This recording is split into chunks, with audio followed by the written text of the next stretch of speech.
सरकार को क्या लगता है सोनम वांगचुक और उमर खालिद जैसे लोगों को जेल में डाल देगी और हम चुप बैठे रहेंगे? बिल्कुल भी नहीं। आज हमारे देश में क्या हो रहा है, जो अच्छे के लिए भलाई के लिए प्रोटेस्ट कर रहे हैं उन लोगों को सरकार जेल में डाल रही है, और जो रेपिस्ट हैं उन लोगों को बेल मिल रहा है। आखिर ये चल क्या रहा है दोस्तों? भाइयों, आज हमारे देश में जो भी हो रहा है उस चीज़ की हम सभी जिम्मेदार हैं। सोनम वांगचुक जैसे महान साइंटिस्ट को आज सरकार ने जेल में डाल दिया है। हमारे देश के लिए भलाई करना चाहते थे, ना कि कुछ गलत करना चाहते थे, तो भी से उनके साथ क्या किया गया, उनको आखिर जेल में ही डाल दिया गया। लेकिन दोस्तों, ये अभी और नहीं चलेगा। हम एक साथ आएंगे और गलत के खिलाफ आवाज़ उठाएंगे। हम इनजस्टिस के सामने एक साथ मिलकर खड़े रहेंगे और इस सब चीज़ को रोकेंगे।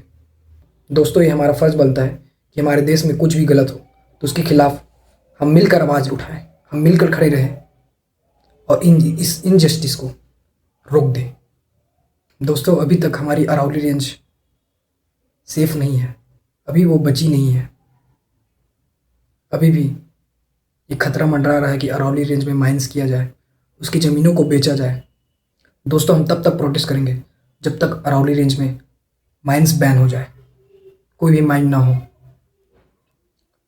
दोस्तों, आखिर आपको क्या लगता है कि ये सरकार आखिर कर क्या रही है? दोस्तों, ये सब चंदा और धंधा वाला सिस्टम है। बड़े बिजनेसमैन्स गवर्नमेंट को फंड कर रही है, सरकार को पैसे दे रही है, चंदा दे रही है इलेक्शन के लिए, जिसको नई भाषा में बोला जाए तो इलेक्टोरल बॉन्ड्स। इस रूप में चंदा दे रहे हैं और सरकार उसके बदले में क्या देती है? उन सभी को ज़मीन मिलता है, मिट्टी के भाव में ज़मीन मिलता है, और देश की संपत्तियों को इन बिजनेसमैन लोगों को बेचा जा रहा है। दोस्तों, हमें गुमराह किया जा रहा है। जब भी कुछ भी होता है, कुछ भी गलत होता है, तो उसको गुमराह करने के लिए कुछ न कुछ सामने ला दिया जाता है, जिससे हम शांत हो जाए और हमें लगे कि हमारा काम हो गया या हम जीत गए। लेकिन दोस्तों, ऐसा कुछ नहीं है। ठीक ऐसे ही अरावली रेंज के लिए हुआ। अरावली पर्वतमाला के लिए हम सभी ने प्रोटेस्ट किया। गवर्नमेंट ने उसके बाद क्या किया? कुछ नया फंडा ला दिया, 100 मीटर वाला एक फंडा ला दिया। दोस्तों, प्लीज़ अनभक्तों से बचो, अनभक्त ना बनो। दोस्तों, अगर गलत हो रहा है तो हम मिल के आवाज़ उठाएंगे, एक साथ आवाज़ उठाएंगे। आज हमें एक साथ आने की ज़रूरत है। We should stand together against this injustice.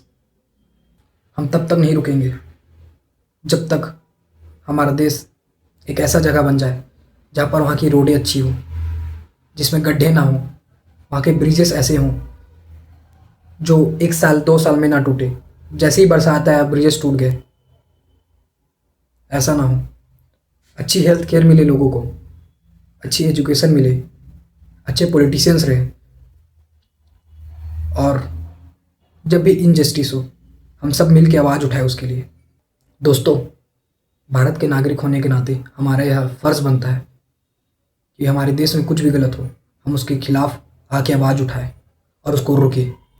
Thank you दोस्तों, thank you all of you.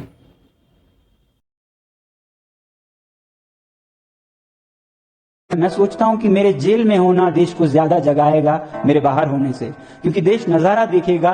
जो आदमी देश विदेश से भारत के लिए मैग्सेसे से लेके रोलेक्स अवार्ड से लेके टीसीओ पुरस्कार लाता है, उसी आदमी को हम आज ऐसे दोषों में जेल डाल रहे हैं। ये नजारा जब वो देखेंगे तब वो समझेंगे कि आज देश कैसे चल रहा है। खोटा सिक्का ऑन द बीट, नहीं मतलब कैसे पता चलेगा वो गद्दार है या नहीं, अपना फुनसुक वांगड़ू वफादार है या नहीं। ये भड़वी मीडिया ने अगर बोल दिया गद्दार है वो, तो समझो देशभक्त है बंदा, वफादार है वो। भाई तुम लिख के ले लो, भगत सिंह अगर जिंदा होता आज, ये साले अंधभक्त उसकी भी वफादारी पे लगाते दाग। और सब बॉयकॉट करो मीडिया का, अरे जागरी जनता जाग। न्यूज एंकर को देखो तो बोलो भाग्य के बोसी के भाग। ये अनभक्त बंटी को लगता है पाकिस्तानी सूत्रधार है, उस बंटी तेरी उम्र से ज्यादा देशभक्ति के पुरस्कार है उस पर थोड़ी शर्म तो कर ले यार, थोड़ी शर्म तो कर ले यार। मतलब तू हगा हुआ भी खा लेगा अगर बोलेगी सरकार।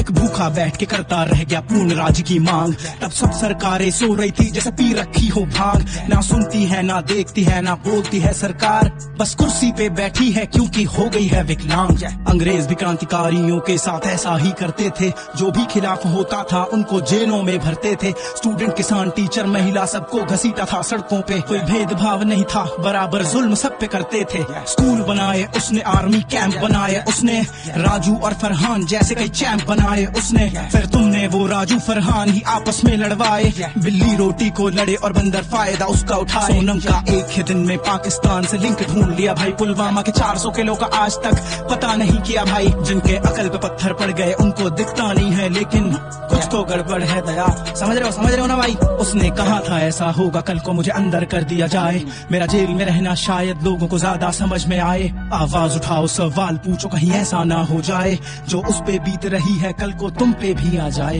एक ही सिक्के के दो पहलू है ये दोनों सरकार, कभी वो तेरी मारे कभी तू उसकी मार। जैसे अभी वो एक पार्टी के लिए है गांधी जैसा साफ, और दूसरी के लिए है ऑब्वियसली गद्दार।